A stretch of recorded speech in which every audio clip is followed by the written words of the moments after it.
Assalamualaikum warahmatullahi wabarakatuh. Halo Sobat PAI dimanapun teman-teman berada. Hari ini adalah hari yang spesial. Kembali lagi di channel kesayangan kita semua, channel KKG PAI Kabupaten Blitar. Hari ini tamu kita adalah seorang kasih pais. Beliau bernama Dr. Andes Haji Muhammad Rosad MSI, di mana beliau adalah seorang kasih pais. Kemudian beliau juga seorang pebisnis.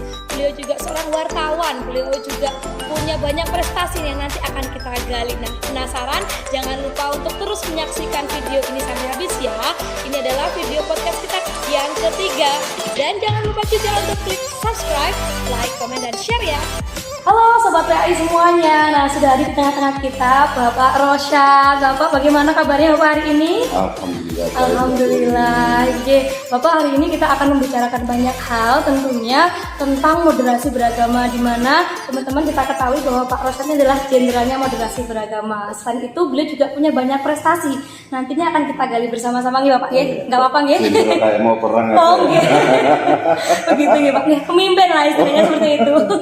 Ya, karena di Indonesia ini kan banyak sekali ya Pak, terdapat banyak suku, agama, ras, budaya, dan macam-macamnya. Nah, bagaimana nanti agar menjadi manusia khususnya untuk GPAI di seluruh Indonesia Pak, ya di kota-kota di seluruh Indonesia, karena YouTube channel kita ini nanti disaksikan oleh semua Pak di Indonesia khususnya. Nanti juga kemarin kita sempat lihat itu juga ada beberapa teman-teman yang melihatnya itu dari luar negeri begitu Pak. Oke, alhamdulillah nih Pak. Dan ini juga hal yang menarik teman-teman ya, bahwa Pak Kasih ini kemampuan berbahasa asingnya juga luar biasa. Nanti akan kita ini gali.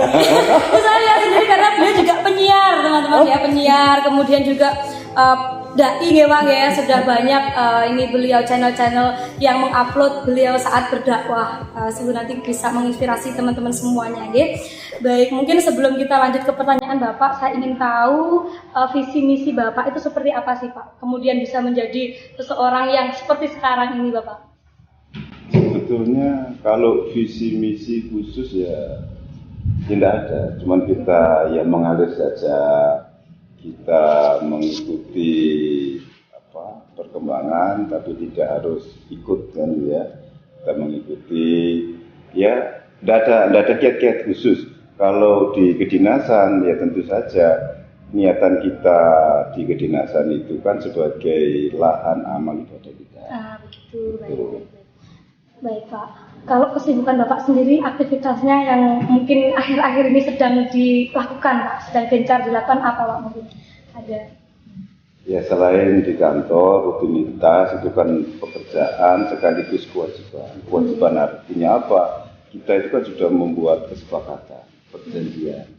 Dan perjanjian itu kalau tidak kita laksanakan, kita kan masuk dalam kategori orang-orang yang menyalahi perjanjian. Ini kan dilarang oleh agama. Sehingga yang pertama adalah jelas kita melaksanakan tugas kedinasan. Di pihak yang lain kegiatan-kegiatan masih ya seperti biasanya, ya masih ngisi di majelis-majelis taklim, karena itu kan salah satu bentuk pengabdian kita pada masyarakat. Mungkin berbicara tentang pengabdian ya Pak, ini tentunya guru-guru PA ini juga dituntut seperti itu Pak. Nah, pengabdian seperti apa sih Pak nantinya yang bisa membawa Indonesia ini kepada moderasi beragama yang lebih beragam, bagaimana cara menghadapi, karena apalagi zaman sekarang Pak, kemajuan teknologi benar-benar sudah mempengaruhi banyak hal ya Pak, baik mungkin di lingkungan pendidikan, baik di lingkungan Kemenak dan lain sebagainya Pak. Akhir-akhir ini selain tugas kenegaraan ya, yang juga menjadi tugas kita saat kita disumpah menjadi pegawai, itu kan menjaga dasar negara, menjaga persatuan dan kesatuan bangsa. Itu adalah janji kita, dan yang paling menurut saya urgen yang harus kita kerjakan adalah merawat kebersamaan, merawat keberagaman. Yang di Blitar ini kita formulasikan dalam satu bentuk program kegiatan School Religious Culture. School Religious Culture itu awalnya adalah kita termotivasi dengan kondisi negara sekarang ini. Mau tidak mau harus kita akui banyak pihak yang mencoba untuk membuat kegiatan-kegiatan yang kegiatan itu mengarah pada perpecahan. Dan kalau negara ini nanti gaduh, ada perpecahan, maka tentu saja kedamaian tidak bisa diciptakan. Ya, ya. Baik, berarti memang perlu diciptakan ya Pak, baik itu di lingkungan Kemenang maupun di lingkungan pendidikan, khususnya nanti bagi teman-teman di lingkungan pendidikan usia dini maupun sebagai dasar mengatakan ya Pak, untuk nantinya bisa membentengi gitu Pak. Betul, ini kan persatuan ini harus kita upayakan, kesatuan ini kan harus kita upayakan. Bung Karno itu, Bung Hatta pernah mengatakan, tanah air saya adalah satu, hasil dari amal pengabdian saya. Artinya apa? Kita punya kewajiban untuk mengupayakan, untuk menjaga tanah air kita ini. Nah, kenapa kemudian timbul School Religious Culture? Sebagaimana tadi sudah saya katakan, School Religious Culture itu melihat dari kondisi bangsa sekarang ini, yang menurut kita perlu ada program terobosan. Selain penanganan radikalisme, penanganan teroris, itu kan penangkapan di permukaan. Tapi harus ada generasi yang kita siapkan, generasi ke depan ini, yang menjadi investasi perekat persatuan. Dan ide yang kita telurkan adalah bagaimana membudayakan hidup keragaman ini mulai dini. Dan kita mulai dari sekolahan, karena sekolah itu kan masa-masa kita mendidik anak-anak. Kalau di sekolahan sudah kita biasakan untuk hidup bertoleransi dan mereka punya pemahaman yang kuat, maka anak-anak yakinlah tidak gampang dengan terprovokasi di media sosial. Yang akhir-akhir ini kita ketahui media sosial itu kan banyak berita-berita yang hoax. Misalkan saja agama itu tidak ada yang mengajarkan anarkis, kan tidak ada. Seluruh agama itu mengajarkan kedamaian. Kenapa kok sampai ada kelompok-kelompok yang radikal?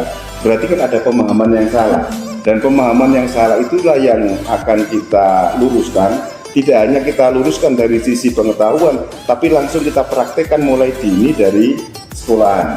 Sehingga ketika anak-anak itu sudah keluar dari bangku sekolah, terjun ke masyarakat, itu sudah menjadi sesuatu yang biasa hidup dalam keberagaman. Dan dari keberagaman itulah adanya persatuan. Kita bersatu karena kondisi kita memang beragam. Di Blitar ini Pak, khususnya untuk guru-guru PAI ini ada program yang menarik Pak, program khusus bagaimana membelajarkan agama itu tidak hanya belajar secara kognitif Pak, tapi kita juga ada beberapa program yang lain, istilahnya disingkat SSN Pak, sekolah sak ngajinya, di mana kita tidak hanya belajar di kelas, tapi juga bagaimana hafalan, bagaimana nanti menulis, bagaimana sholat, wudhu dan lain sebagainya Pak. Nah, mungkin bagaimana pendapat Bapak, himat Bapak tentang program ini Pak di Blitar? Menurut saya program sekolah sak ngaji itu inovasi yang sangat luar biasa. Kenapa saya katakan luar biasa? Karena sebagaimana kita ketahui, kita sudah terjadi learning loss kan, masa pandemi itu. Sehingga pembelajaran masalah agama juga ketinggal, kita tidak bisa bertatap muka dalam artian luring. Padahal agama itu kan tidak bisa hanya diajarkan secara pengetahuan. Karena itu pasca pandemi ini sangat luar biasa terobosan dari pemerintah Kabupaten Blitar untuk melaksanakan program sekolah sak ngaji ini. Dan yang sangat mengembirakan pada kami lagi adalah sekolah sak ngaji ini kan lintas agama. Betul Pak. Ya kan, tidak hanya khusus Islam, tapi semua agama diakomodir, dikasih kesempatan untuk memperdalam agamanya. Kenapa ini kita anggap penting? Karena ini adalah dasar moderasi beragama. Moderasi beragama awalnya adalah kita menanamkan akidah yang benar dari masing-masing agama. Bagaimana guru agama itu membentengi moderasi beragama itu tidak kebablasan sampai liberalisasi, ya kan? Juga tidak sampai ada penyamaan, semuanya agama sama kan gitu ya. Dan ini akan diperdalam di sekolah sak ngaji ini. Jadi ini sangat baik sekali sebagai dasar-dasar moderasi beragama, dan masing-masing agama diberikan kesempatan untuk memperdalam ajaran agamanya masing-masing. Dan mungkin program sekolah ngaji ini itu satu-satunya program yang ada di Indonesia. Wah, mantap. Iya, satu-satunya. Dan menjadi inti karena kompetensi pendidikan agama itu kan ada di baca tulis Al-Quran kan ya. Dari bacanya, kemudian menulisnya kan ya, menerjemahkannya, mengartikannya, itu kan kompetensi dasar. Dan ya terima kasih kita difasilitasi untuk meningkatkan kompetensi anak didik kita. Kan tadi banyak juga ya Pak pekerjaan yang sudah Bapak lakukan atau mungkin kegiatan yang Bapak lakukan, termasuk menjadi wartawan juga, menjadi pendakwah, kemudian menjadi pebisnis dan lain sebagainya. Mungkin ada Pak hal unik atau terlucu yang mengesankan yang panjenengan mungkin bisa share ke teman-teman Pak? Iya. Kalau masalah pekerjaan itu memang ada prinsip trial and error. Kalau bisnis itu kan persiapan menjelang pensiun kan ya. Oh gitu. Dan selama di karir ini ada hal yang tidak terlupakan. Ada yang saya awalnya itu mangkal, tapi akhirnya di sini. Suatu saat ini, saya kan lama juga mendampingi wali kota. Dan ketika dalam kondisi capek, malam-malam habis maghrib pulang saya tidak pamit. Di tengah perjalanan saya ditelepon suruh balik. Ya Allah. Nah, ternyata ketika balik itu oleh Pak Wali, saya disuruh nemani beliau ngisi pengajian. Karena kondisi capek, belum istirahat, biarpun saya ini duduk di depan, di sampingnya wali kota, ya bablas tidur. Iya, begitu Pak. Acara mulai sampai selesai itu enggak tahu saya itu. Oh gitu Pak. Itu. Sampai selesai Pak. Sampai selesai. Iya. Dan rupanya panitianya itu kan lurah. Lurahnya itu kan mungkin ya lihat ini orang kok tidur saja. Nah, ketika doa itu kan doa penutup. Itu kan saya enggak ada nama saya. Oh ya begitu. Tapi saya dikerjai oleh Pak Lurah. MC-nya dibilangi doa akan dipimpin oleh Bapak Muhammad Rosad. Saya baru dibangunkan. Jadi saya dibangunkan itu setengah sadar, baru dibilangi Bapak yang mimpin doa, Ustadz yang mimpin doa gitu. Ya mau tidak mau di depan orang banyak kan, ribuan orang, saya jalan ke podium, ke muka. Itu sambil pikiran itu begini, ya mohon maaf, Pak Jindul Pak Lurah kurang ajar aku dikerjain kan begitu ya. Dan heran saya ketika ada di podium, Al-Fatihah aja hilang. Begitu Pak. Robana aja hilang. Jadi saya diam lama itu angen-angen, kangen loh, dongo pirang-pirang kok hilang kabeh kini kan ya begitu kan. Satu-satunya doa yang saya ingat itu hanya wirid haji. Oh begitu. Allahumma balighna Makkata wal Madinata li ziyarati haramika, dan selanjutnya sampai selesai acara makan. Pak Wali karena ngerti doa saya, dia tanya, "Opo doae gak member karo acarae?" Nah, saya juga jawab seenaknya. Pak Lurah kurang ajar, wong turu kok disuruh mimpin doa. Iya. Akhirnya besok pagi ke kantor, izin Pak Wali besok waktu saya off gitu kan, enggak besok ke kantor. Saya dipaksa ke kantor dengan dongkol juga gitu. Jam 9 saya menghadap ke ruang beliau. Delala, beliau tanya begini, doanya tadi malam itu kok doa haji? Iya. Itu wirid Pak Wali, udah pernah haji? Belum. Langsung dikeluarkan uang 50 juta. Daftar begitu. Padahal waktu itu haji masih belum waiting list, masih langsung, dan saya bayar hanya 16.500.000. Sesuatu itu ya. Awal itu mangkal itu. Ketika Pak Lurah tahu, sampai aku dikerjain malah rezeki begitu ya. Nah itu sampai sekarang. Kenapa? Ketika saya diberangkatkan Pak Wali itu kemudian tiap 3 tahun itu alhamdulillah saya berangkat haji 2 kali. Tiap 3 tahun. Saya berhenti belum berangkat haji itu ketika pandemi. Jadi kadang-kadang di hidup kita itu tidak tahu lah niatannya Pak Lurah itu bagaimana, tetapi waktu itu saya mangkal dan marah. Tapi kan tidak mungkin saya marah-marah, gitu kan? Marah saya itu kan diem aja, mencucu saja, saya tidak komentar, sambil gerundel, bajindul gitu. Tapi ternyata mendema, membawa mendatangkan rezeki.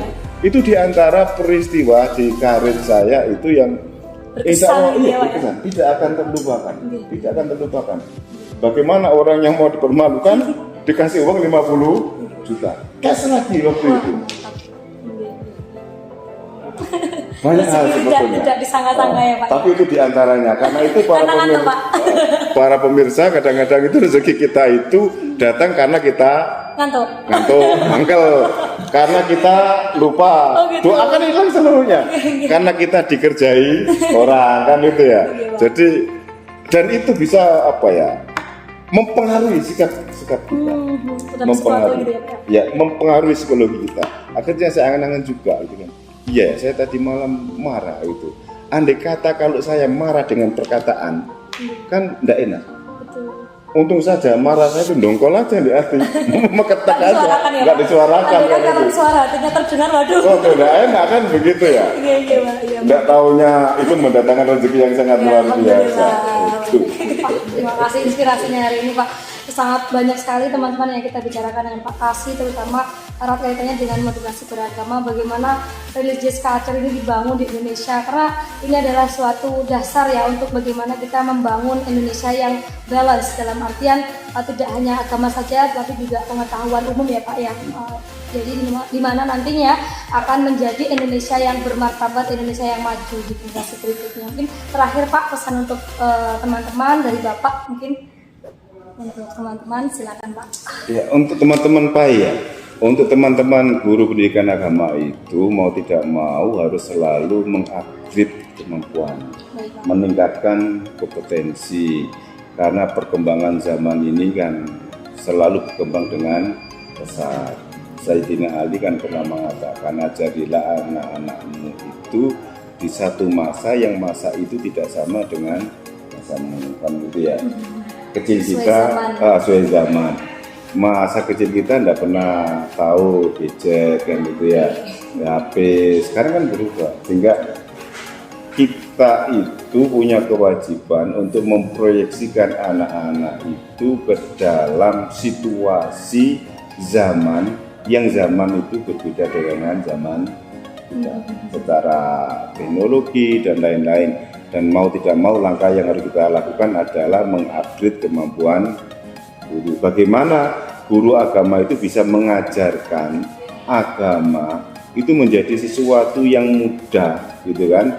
Menjadi sesuatu yang tidak menakutkan. Saya itu kadang itu heran, kenapa agama dikatakan berat? Inna dina yusrun, kata Nabi, agama itu mudah. Jadi bagaimana kita mengajarkan agama itu menjadi sesuatu yang menyenangkan gitu ya, tidak menjadi beban. Itu. Nah, seperti itu ya. Baik, terima kasih Pak untuk pesannya yang disampaikan Pak Kasih, bahwa jangan dijadikan agama ini sebagai suatu beban, tapi bagaimana cara guru-guru PAI untuk membelajarkan PAI ini dengan menyenangkan. Tentunya dengan ini Pak ya, sistem metode enjoyful dan meaningful, di mana ketika kita sudah enjoy, kita senang, insya Allah nanti juga values dari PAI sendiri bisa masuk seperti itu. Terima kasih sekali Pak atas waktunya hari ini. Terima kasih sudah berbagi bersama kita di channel KKG PAI Kabupaten Blitar. Semoga Bapak dan keluarga tetap diberikan kesehatan, kelancaran, dan juga sakinah mawaddah warahmah. Amin. Begitu Pak, terima kasih. Assalamualaikum teman-teman.